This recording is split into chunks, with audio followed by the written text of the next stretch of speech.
and let me first congratulate the rapporteur, Mr Wasserman, on an excellent report. And let's face it, whistleblowing is one of the few areas in which the Council of Europe has made an impact over the last 10 years. This is the third report on whistleblowing, or the fourth if you count the report on Snowden, and it has set in movement a movement which is now led to European legislation which will be implemented in all 28 or 27 EU member countries. The UK, in this case, by the way, is an example where things were better than in most other countries. And it's important that we keep alert on what's happening there, because today we hear a lot of very nice stories about whistleblowing and very good examples.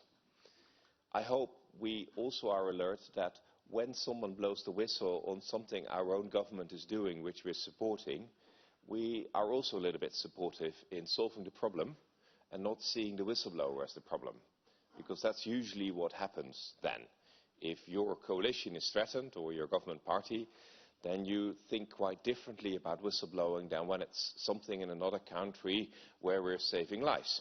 So please think about the speech you give here next time someone exposes some deep form of corruption within your own party or within your own government. I share the statement of Mr Gavin that it's a shame that a few years after we stated here that Mr Snowden should be seen as a whistleblower, he's still in the position he's in.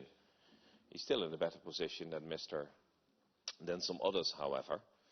And you're rightfully pointing out that Daphne Caruana Galizia, who was a whistleblower in her own sense, paid a price for it. And the government of Malta is still not doing the full inquiry which this assembly asked for.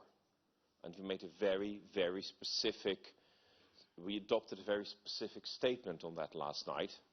And I hope to hear my friends from Malta as well on how they actually want to solve this case instead of blaming either Ms Daphne Caruana Galizia or the rapporteur. The last 2 points I would like to make is that whistleblowing is not only important in countries but also in international organisations. The EU itself doesn't have a very good whistleblower regime and doesn't have a very good track record. Roelie, the Dutch citizen, is still in hiding for having exposed trafficking of children. And she's losing everything. So I hope the EU will solve that. Lastly, I put forward an amendment to have a general rapporteur on whistleblowing. Not to have a report on every single case like Snowden, but to have one of us who's able to speak out on behalf of whistleblowers when they are in an acute position of danger. And I hope we can nominate such a person even this week. Thank you very much.